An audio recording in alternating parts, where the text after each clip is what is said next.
محترم اور معزز علماء کرام، اسٹیج پر دولت افروز، جمعیت محبین اسلام کے صدر اور رہنما جناب حضرت مولانا عبدالکریم جامعی صاحب، جمعیت محبین اسلام کے مبلغ فضیلت الشیخ مزمل الحق ندوی صاحب، اور میری عزتدار ماؤں بہنوں،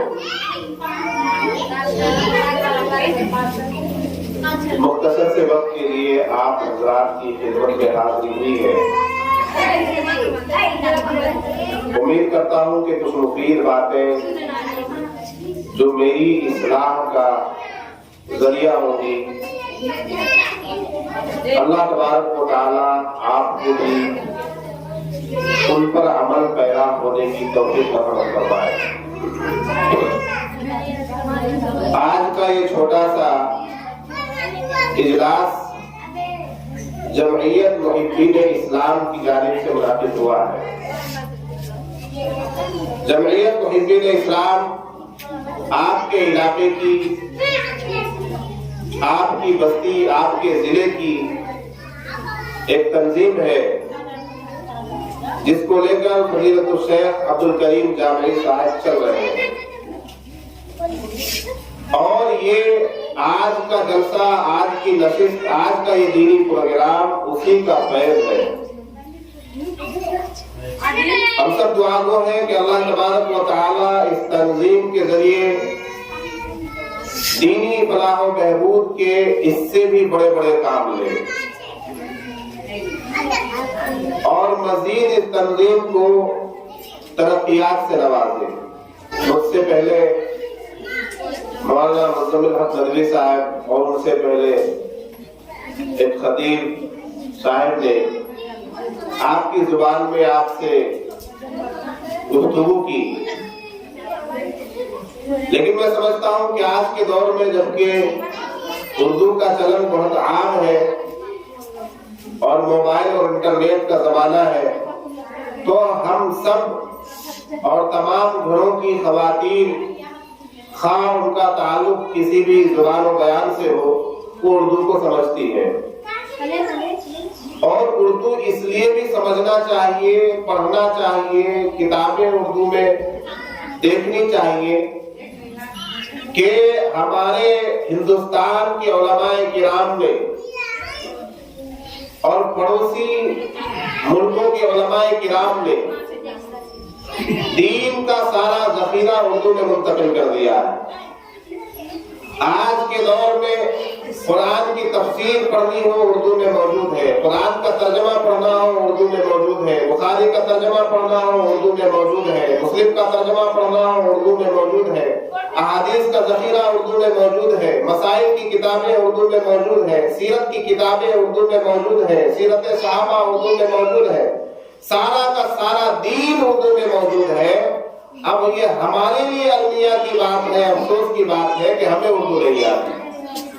اس لیے آج کے وقت میں دین سیکھنے کے لیے یہ بھی ضروری ہے کہ ہم اپنے بچوں کو، اپنی بچیوں کو اردو ضرور سکھائیں، ان اداروں میں ان کا داخلہ کرائیں جہاں اردو سکھائی جاتی ہے، جہاں اردو میں پڑھایا جاتا ہے، جہاں اردو نصاب کی زبان ہے۔ میری ماں بہنوں، آج ہماری یہ دینی نشست اللہ کے فضل و کرم سے بہت کامیاب رہی۔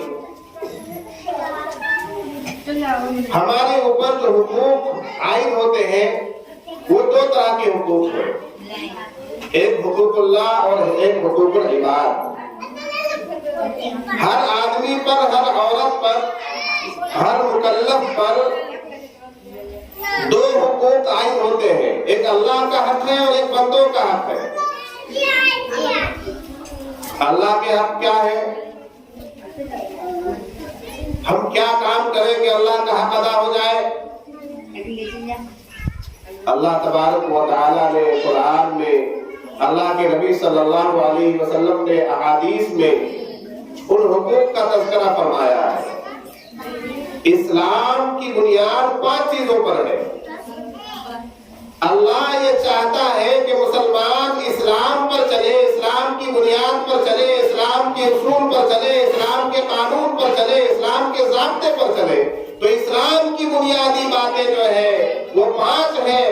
آدمی ایمان لے آیا، کلمہ شہادت پڑھ لیا، اشہد ان لا الہ الا اللہ واشہد ان محمد رسول اللہ، میں گواہی دیتا ہوں کہ اللہ کے سوا کوئی معبود نہیں، اللہ کے سوا کسی کی عبادت نہیں ہو سکتی، اور محمد عربی صلی اللہ علیہ وسلم اللہ کے سچے رسول ہیں، اس بات کی بھی گواہی دیتا ہوں۔ پہلی بات تو یہ بنیاد ہے۔ اللہ کی وحدانیت، اللہ کی وحدانیت کا یقین، اللہ کی وحدانیت کا اقرار، اللہ کی وحدانیت پر دل کو جمائے رکھنا، اور رسول پاک صلی اللہ علیہ وسلم کی رسالت کا اقرار اور آپ کی رسالت کو پر یقین رکھنا، یہ پہلی بات ہے، یہ پہلی بنیاد ہے۔ اس کے بغیر کوئی چارہ کار نہیں ہے۔ محمد کی محبت دین حق کی شرط اول ہے، محمد کی محبت دین حق کی شرط اول ہے۔ اسی میں ہو اگر خامی تو سب کچھ نامکمل ہے۔ ہمیں چاہیے کہ ہم اللہ کی عبادت کے لیے اپنے آپ کو تیار کر لیں، جیسا کہ بھی مولانا مزمل احمد رضوی صاحب نے بیان فرمایا کہ نماز ہر حال میں ضروری ہے، نماز کسی بھی صورت میں معاف نہیں ہے۔ عورتوں کے لیے، خواتین کے لیے تو کچھ چھوٹ ہے، کچھ گنجائش ہے، کچھ ایام ہے جن میں وہ نماز نہیں پڑھ سکتی ہے، لیکن اس کے علاوہ باقی کے ایام میں، باقی کی حالت میں عورت پر نماز ضروری ہے، فرض ہے، اور ہر حال میں فرض ہے۔ کھانا پکانے کا بہانہ نہیں چلے گا، بچے کو چپ کرانے کا بہانہ نہیں چلے گا، شوہر کی فرمائش کو پورا کرنے کا بہانہ نہیں چلے گا، گھر والوں کے نخروں کو برداشت کرنے کا بہانہ نہیں چلے گا۔ اگر کوئی خاتون، کوئی میری بہن، کوئی میری ماں یہ کہ سمجھتی ہے اور یہ کہتی ہے کہ مجھے تو گھریلو کام رہتے ہیں، میں تو طرح طرح کے کاموں میں مصروف رہتی ہوں، میرے شوہر کا مجھ پر پریشر رہتا ہے، میرے بچوں کو کھلانا رہتا ہے، میرے بچے روتے رہتے ہیں، میں اپنے بچوں کو سنبھالوں یا نماز پڑھوں، میں اپنے شوہر کی فرمائش پوری کروں یا نماز پڑھوں، میں اپنے گھر والوں کے کام انجام دوں یا نماز پڑھوں، تو اس کا یہ عذر نہیں چلے گا، اس کی یہ باتیں نہیں چلے گی۔ اس سے کہا جائے گا کہ تجھے نماز پڑھنی ہے۔ اگر نماز کے وقت شوہر کوئی کام بتائے تو اس سے پیار سے کہتے ہیں، اے علی جناب، اے میرے سرتاج، اے میرے حکمراں، آپ بھی نماز کا وقت ہوا چاہتا ہے اور میں نماز پڑھنے جا رہی ہوں، آپ کے کام کو میں نماز کے بعد کر دوں گی۔ اگر بچہ رو رہا ہے اور بچے کو چپ کرانے کا مسئلہ ہے تو اپنے شوہر کو دے دیجئے، اپنی بھابھی کو دے دیجئے، اپنی ساس کو دے دیجئے، لیکن نماز کسی صورت میں معاف نہیں ہے۔ نماز آپ کو ہر حال میں ادا کرنی ہے، اللہ کے حکم کی تابعداری کرنی ہے، اللہ کے حکم کو بجا لانا ہے، یہ اللہ کا حق ہے۔ اللہ کے حق کے لیے آپ کو ہر حال میں تیاری کرنی پڑے گی۔ شوہر کے حق کو، بچے کے حق کو، ساس سسر کے حق کو مؤخر کر دینا پڑے گا۔ اس وقت شوہر کا حق بھی نہیں چلے گا، بچے کا حق بھی نہیں چلے گا۔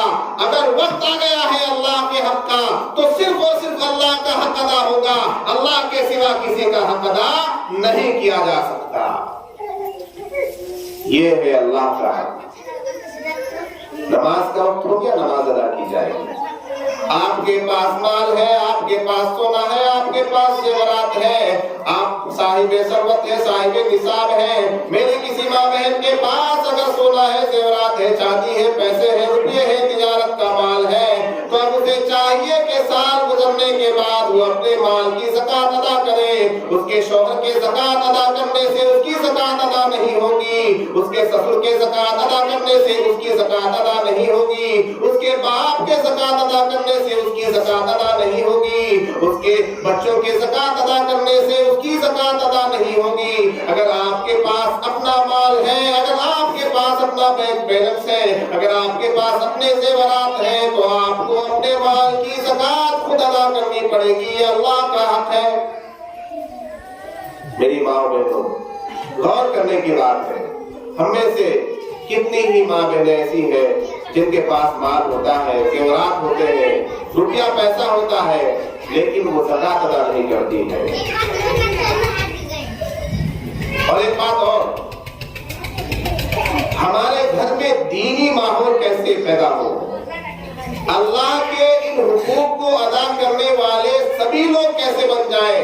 اگر میں نماز پڑھ رہی ہوں تو میری بھابھی بھی کیسے نماز پڑھنے والی بن جائے، میری دیورانی کیسے نماز پڑھنے والی بن جائے، میرے گھر کی دوسری مستورات نماز پڑھنے والی کیسے بن جائے، میرے بچے کس طرح سے نمازی بن جائے، میں اپنے شوہر کو نماز کی طرف کیسے لے آؤں، اس بات کی بھی کوشش ہونی چاہیے۔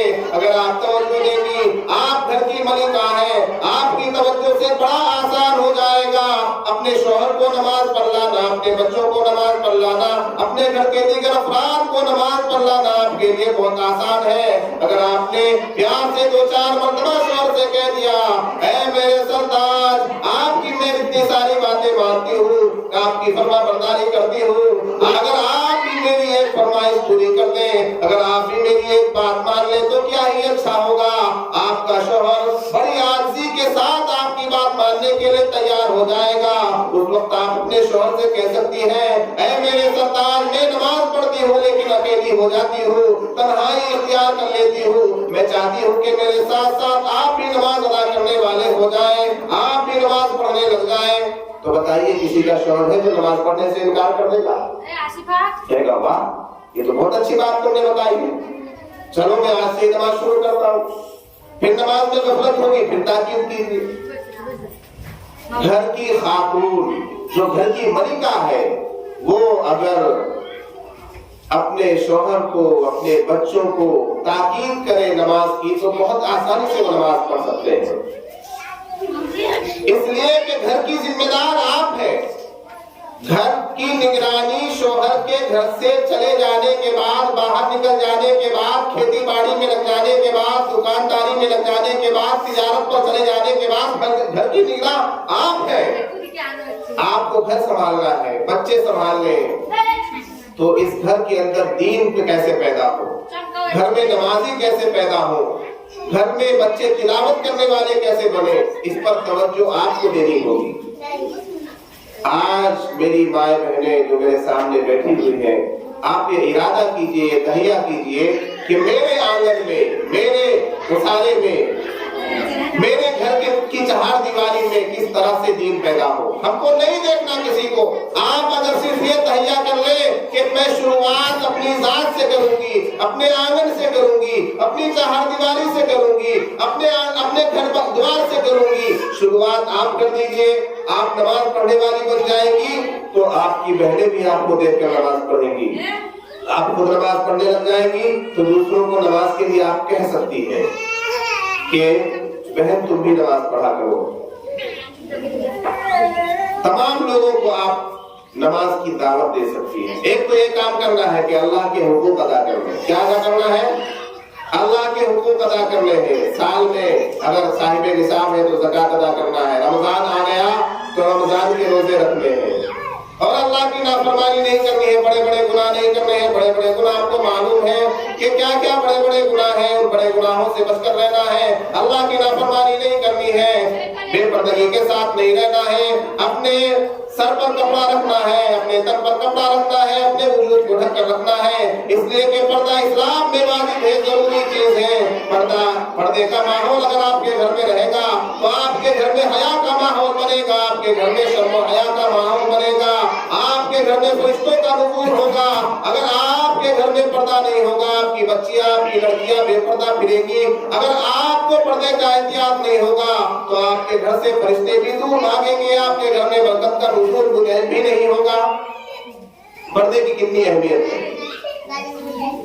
کتنی اہمیت ہے پردے کی۔ جس گھر میں پردے کا ماحول ہے، عورتیں پردہ کرتی ہیں، اپنے غیر محرموں کے سامنے چہرہ کھول کر نہیں آتی، سر کھول کر نہیں آتی، وہ گھر بابرکت گھر ہے، پھر اس گھر میں دینداری بھی پیدا ہوتی ہے۔ اس لیے اس طرح کے گناہوں سے بچنے کی ضرورت ہے جو بڑی آسانی کے ساتھ سرزد ہو جاتے ہیں۔ یہ گناہ، بے پردگی کا گناہ، گھر میں لڑائی جھگڑا نہیں کرنا ہے، ساس سے نہیں جھگڑنا ہے، شوہر سے نہیں جھگڑنا ہے۔ شوہر تو آپ کا سرتاج ہے، الرجال قوامون علی النساء، اللہ تعالیٰ نے فیصلہ کر دیا ہے۔ تو دیکھیے شوہر کے کتنے احسانات ہوتے ہیں بیوی پر، تمام تر محنتیں، دقتیں، کوششیں وہ کس کے لیے کرتا ہے؟ بیوی بچوں کے لیے کرتا ہے، باہر نکل کر کھٹتا ہے، گرمی میں پسینے بہاتا ہے، سارے دن باہر رہتا ہے، محنت مشقت کے کام کرتا ہے، کس کے لیے؟ آپ کے لیے، آپ کے بچوں کے لیے۔ تو اس شوہر کی تابعداری کرنی ہے، اس کی فرما برداری کرنی ہے، اس کی اطاعت گزاری کرنی ہے۔ شوہر کام سے آئے تو ادب کے ساتھ اس کے ساتھ پیش آئے، ادب سے ان کا احترام بجا لائے، ان کے ساتھ نرم انداز سے گفتگو کرے۔ ایک تو شوہر تھکا ہارا پورے دن باہر سے تھک ہار کے آتا ہے، پھر آپ کی جو ہے آپ گھر میں صحیح سے نہیں رہتی ہے، تو گھر میں جب شوہر کے آنے کا وقت ہو تو صحیح سے منہ ہاتھ دھو کے بناؤ سنگار کر کے شوہر کے لیے رہنا چاہیے۔ آج الٹا ہو گیا ہے، شوہر کے لیے تو ہماری مائیں بہنیں بناؤ سنگار نہیں کرتی ہے، جب بازار نکلنا ہو، جب میلہ میں جانا ہو، ٹھیلا میں جانا ہو، اس وقت بناؤ سنگار کر کے نکلتی ہے۔ دکھانا کس کو ہے؟ شیطان اور شیطان کے چہروں کو دکھانے کے لیے بناؤ سنگار ہو رہا ہے۔ اگر آپ اسلام کی ماننے والی ہے، اگر آپ اسلام کی شہزادیاں ہیں، تو آپ کا طریقہ یہ ہونا چاہیے کہ اپنے شوہروں کے لیے بناؤ سنگار کیجیے، اپنے شوہر کے سامنے پر سور کر رہیے، اپنے شوہر کے سامنے سر ڈھک کر رہیے، نہا دھو کر پہن اوڑھ کر رہیے۔ آپ کا شوہر آپ کو دیکھے تو اس کے چہرے پر خوشی کے آثار نظر آئے، یہ نہیں کہ آیا شوہر گندا میلا کچیلا، آپ کو دیکھا اس کو غصہ آ گیا، اور پھر آپ کی بات بھی ایسی رہتی ہے۔ شوہر آتا ہے پورے دن تھک ہار کے آتا ہے تو اس سے نرم انداز میں گفتگو کیجیے۔ اگر آپ کو کوئی پریشانی ہے، کوئی دقت ہے، گھر کا کوئی جھمیلا ہے، کوئی مسئلہ ہے، گھر میں کوئی لڑائی ہو گئی ہے، تو شوہر کو فوراً مت بتائیے، تھوڑا صبر کیجیے، نرمی کے ساتھ پہلے شوہر کو بیٹھائیے، پانی پلائیے، کھانا دیجیے، اس کے ساتھ اس کے بعد آرام سے اس بات کو بتائیے جو آپ کی پریشانی ہے کہ میرے ساتھ یہ پریشانی ہے۔ یہ اسلام کا طریقہ ہے، یہ اسلام کی خواتین کا طریقہ ہے۔ میری ماں بہنوں، مغرب کا وقت ہو رہا ہے، آپ سے صرف اتنی گزارش ہے کہ ہمارے گھر کا ماحول دینی ماحول کیسے بنے، ہم اپنے بچوں کو دیندار کیسے بنا کر جائیں، اس کی کوشش کرنی ہے۔ انشاءاللہ کریں گے، انشاءاللہ گھروں میں دین کا ماحول پیدا کریں گی، نماز کا ماحول پیدا کریں گی، تلاوت کا ماحول پیدا کریں گی، اللہ کے حقوق کو پورا کریں گی، شوہر کے حقوق کو پورا کریں گی، بچوں کے حقوق کو پورا کریں گے انشاءاللہ۔